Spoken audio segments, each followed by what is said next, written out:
This is Agriculture Today, and I'm Samantha Bennett with the K-State Radio Network. Joining us for today's show from the Kansas Farm Service Agency this week is Agricultural Programs Specialist Nicole Welborn. Nicole shares detailed information pertinent to Kansas producers regarding their many Conservation Reserve Programs, otherwise known as CRP, and the different types available. Today, we are also joined by the newest Watershed Specialist to join the Kansas Center for Agricultural Resources team.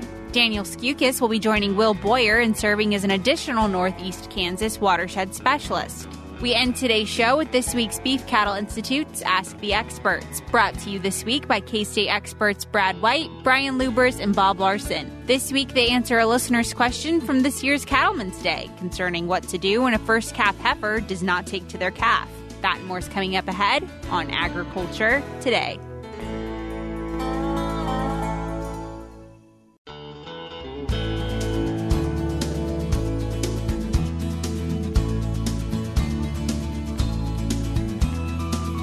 This is Agriculture Today. You are tuned back in with us, and we are joined by Nicole Welborn. She is an agricultural programs specialist with our friends from the Kansas Farm Service Agency. So, Nicole, thanks so much for joining us today. Thank you. Good to be here. Absolutely. Great to have you. And as always, you're going to provide a few Kansas FSA updates for us. And the first is just a general reminder on general CRP signups. Absolutely. So FSA is currently conducting a general CRP signup 60.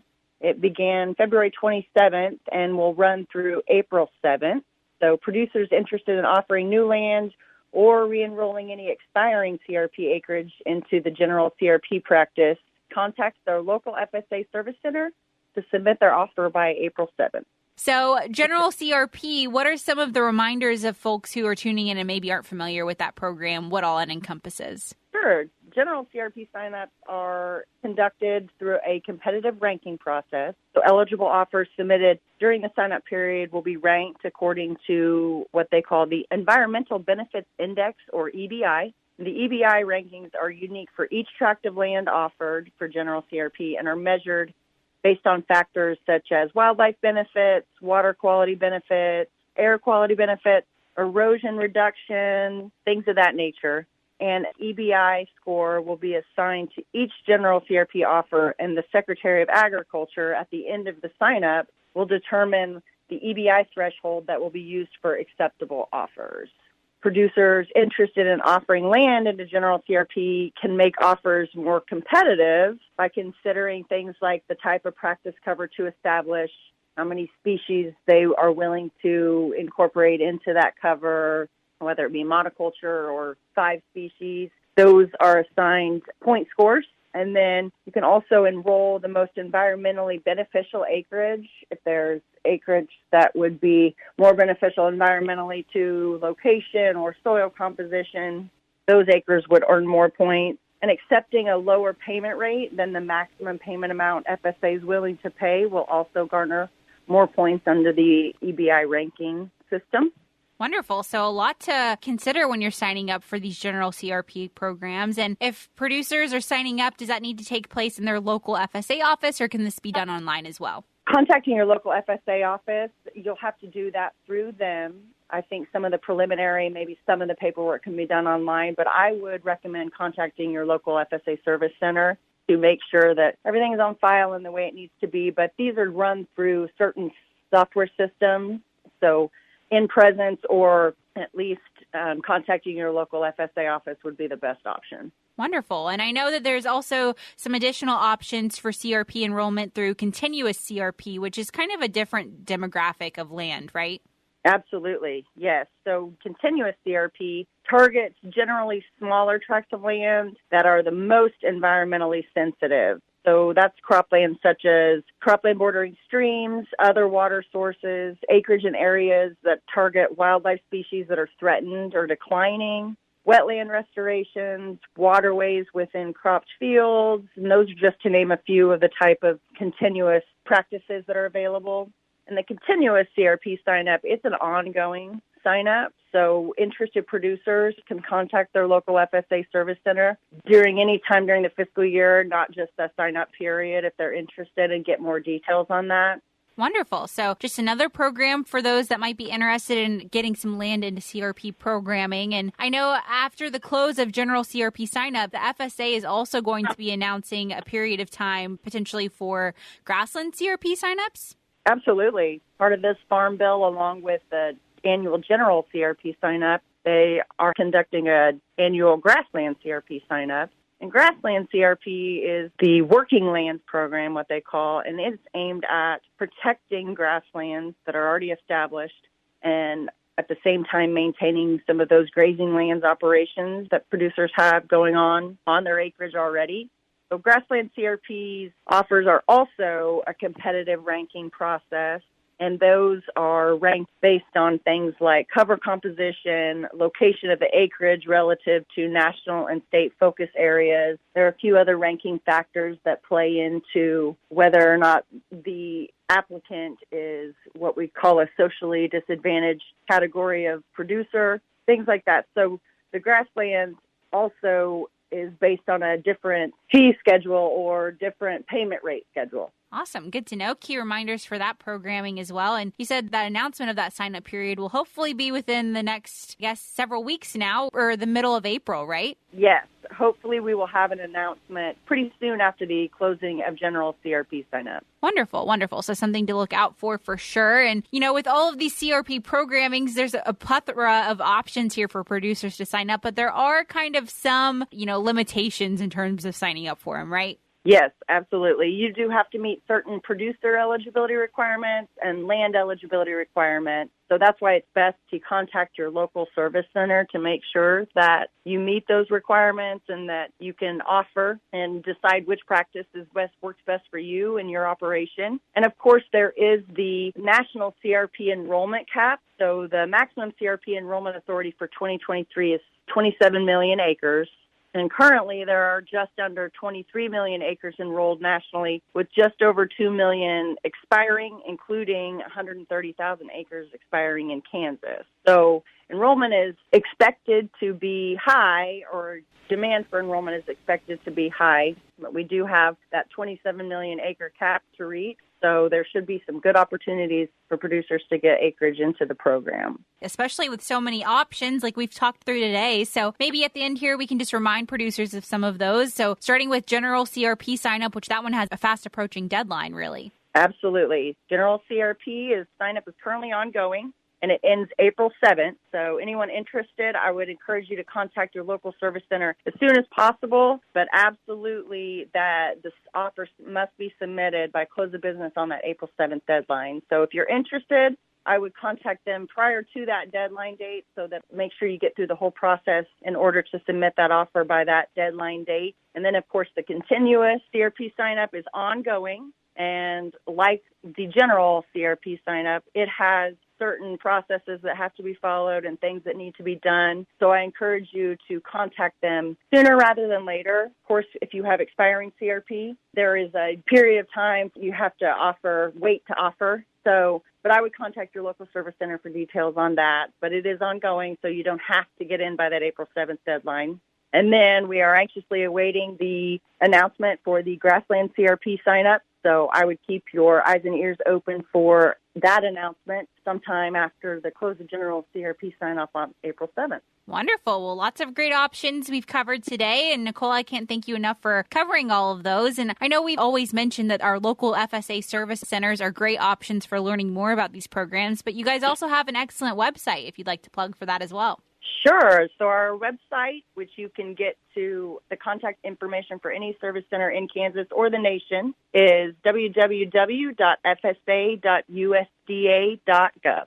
Excellent. Well, I'll also link to that in the show notes of today's show, which can be found as always on agtoday.net. So if you're looking for more information on these conservation price support programs, be sure to check that out and contact your local FSA service center to learn more. But Nicole, thank you so much for joining us today. Thanks for having me, Samantha. Absolutely. Once again, everyone, that was Agricultural Programs Specialist Nicole Welborn from the Kansas Farm Service Agency joining us for an FSA update. We're about to cut to a short break, but before we do, some information on an upcoming 4-day leadership academy specific to the livestock industry is now accepting applications from high school students. Kansas Livestock Association's Scarlett Hagens says the learning experience is being provided by Kansas State University.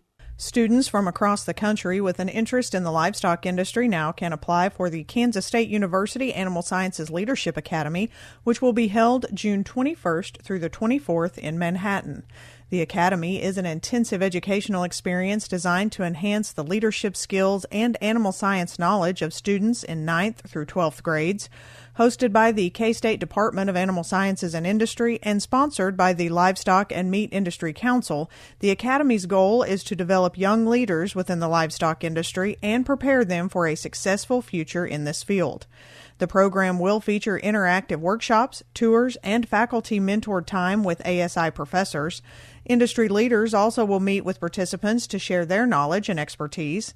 Throughout the week, the class will work in teams to evaluate current events within the animal sciences industry and educate others. The experience will culminate with team presentation and a closing reception.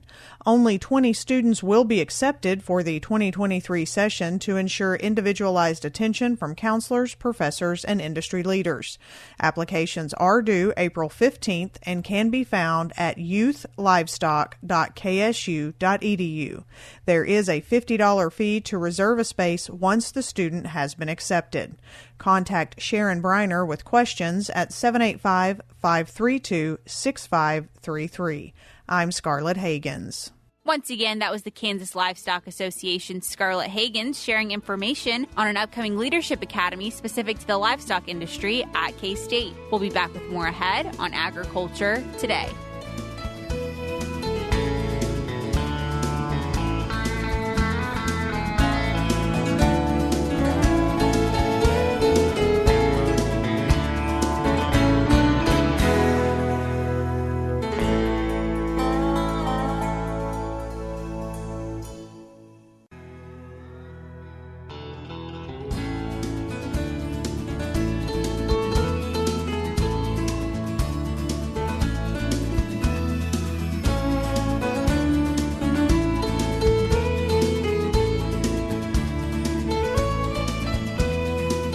This is Agriculture Today, and we are joined now by a new Northeast Watershed Specialist that is joining the KCARE team here at K-State. His name is Daniel Skucius, and he's joining us today to talk about his new role and his K-State background. So, Daniel, thank you so much for joining us today. Hey, thank you for having me. Absolutely. So, like I said, we're getting you in the studio fresh on the job. You've been in it, 3 weeks now? Yes. Yep. I think this is starting my 4th week here. So, yes, still pretty new here.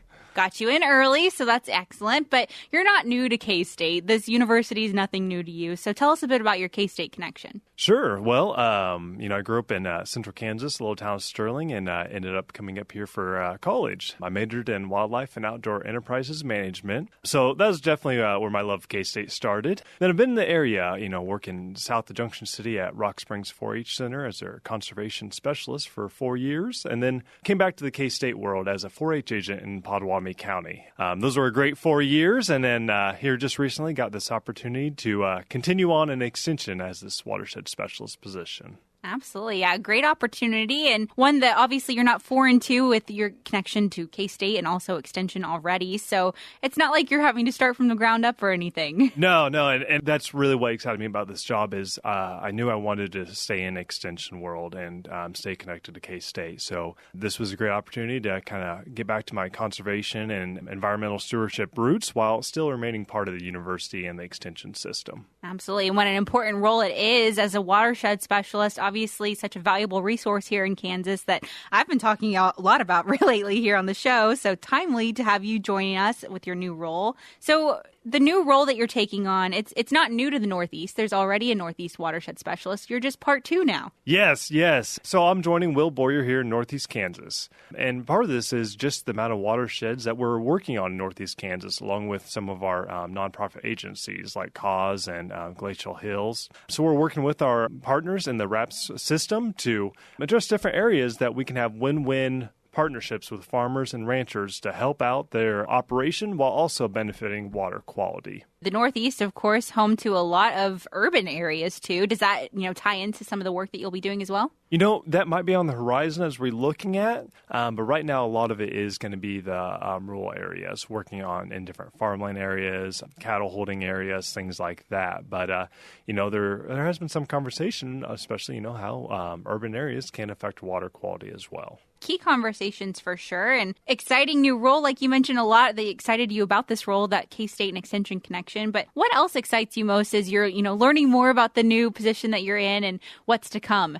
Well, first and foremost is just how, as a K-State Extension employee, we can have a win-win relationship with the strategies that we come up with ourselves and our partners and with the producers. I think that's what really makes it special, is we are a hands-on approach, boots on the ground, to work with them in ways that benefit not only their operation, but also Kansans' water quality, even here locally. Like I've told others, the cool thing about this is driving over things like Tuttle Creek, something we do almost every week, and knowing that work being done by these landowners, by watershed specialists, ourselves, partners, is affecting the water that we're seeing in our creeks and our rivers. So it's not some pie-in-the-sky idea. This is real, proven results that can help the water that we have flowing through our communities today. Those resources serve as a great reminder as you're driving around town to be like, oh, yeah, this stuff is important. It's, part of our daily lives. So great reminders. Yeah, absolutely. It's like you said, it's something we all impact us every day. And we all know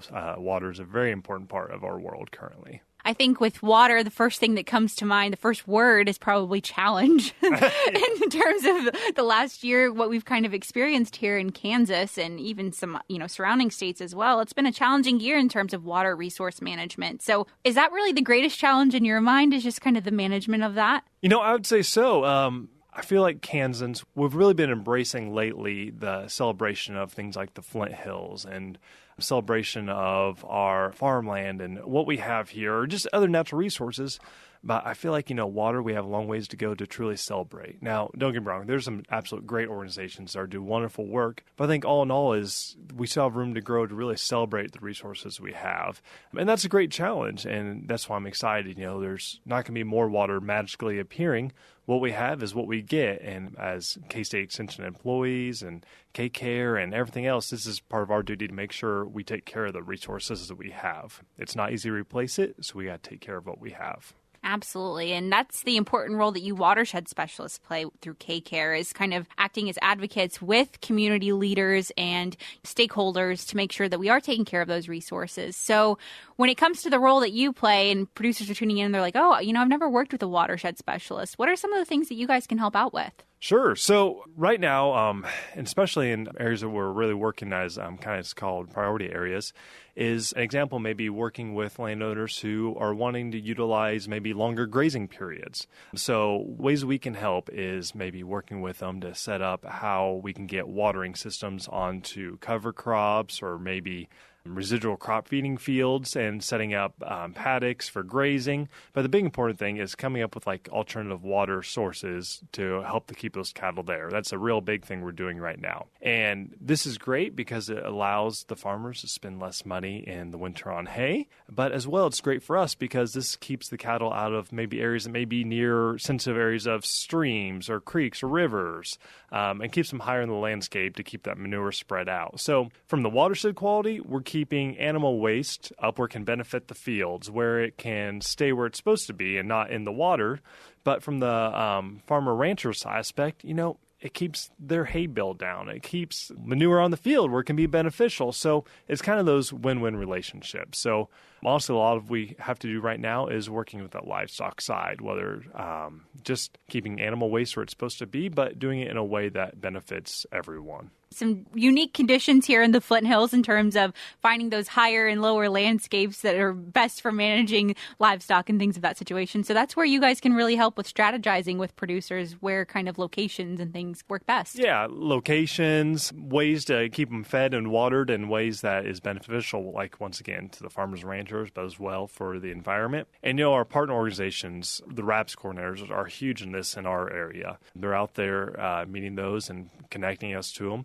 And what's great is the wraps have cost share ability where they can cost share with the watering systems, with the solar panels, the fencing maybe, things like that. So in a lot of cases, it's not all financially on the landowners. It can be a cost share between them and the wraps coordinators to come up with strategies that, once again, reduce the loads of pollutants getting into our waters. Absolutely. And that cost share is a game changer in these situations where, financially there's a lot going on in the world too, but making opportunities available in more approachable ways, super important. Oh, 100%. And that's what I think is really special about this is, we aren't out there, well, I say we, us and our partners, aren't out there just preaching to preach. We're out there, finding ways to make this really happen to affect everyone and help everyone out, and making it an attainable goal. Well, great resources through you Watershed Specialists as well as, everyone else in KCARE. So if listeners are tuning in and they're not familiar with kind of the resources that are available, where can they find some of that information at? Well, I would say for us, you can definitely check out the KCARE website, and that's the Kansas Center for Agriculture Resources and the Environment. That is at kcare.kstate.edu. But as well, honestly, here in Northeast Kansas and wherever, I'd also look to contact your local wraps coordinators. And honestly, that could be as simple as just Googling, Kansas wraps areas. And they are a great resource to start off with as well. So either one of those are a great way to get started, and we'll get folks on the path of, like I said, improving watershed quality, keeping our streams healthy, but also improving their operations. Absolutely. Well, great resources for sure. And as always, listeners, I'll be sure to link that in the show notes of today's show, which can be found on agtoday.net. But Daniel, thank you so much for joining us today. Hey, my pleasure. I hope to see you again soon. Yeah, absolutely. Once again, everyone, that was Daniel Skucius. He is joining us today as the new Northeast Watershed Specialist here in Kansas. Still to come on Agriculture Today programming on this Wednesday, we're going to be joined by our K-State experts, Brad White, Bob Larson, and Brian Lubbers for this week's BCI's Ask the Experts. Our Beef Cattle Institute experts round out today's show by answering a listener's question that they received actually at this year's Cattlemen's Day. They'll be answering this listener's question on what to do when a first calf heifer does not take to their calf. It's, of course, a tricky situation, and our experts today battle it out in this week's segment to come up with the best answer for you all. So stay tuned for that. If you're listening to us on the radio and are afraid you're going to miss out on our next segment because you're reaching your destination or have something else that you're having to switch to quickly here, don't forget that Agriculture Today programming is also available as a podcast. Our podcast is easily accessible on all podcasting platforms, including our website, agtoday.net, as well as Spotify, Apple Podcasts, and more. You can simply search us on any podcasting platform, Agriculture Today, Kansas State, and we are more than likely to pop up, and you can follow us there. That way you can simply have us pop up in your regular feed on whatever platform you're using and listen to us more regularly that way. Once again, you can easily access that on agtoday.net or any podcasting platform by simply searching Agriculture Today, Kansas State. We're cutting to a short break now, but we'll be back with more ahead on Agriculture Today.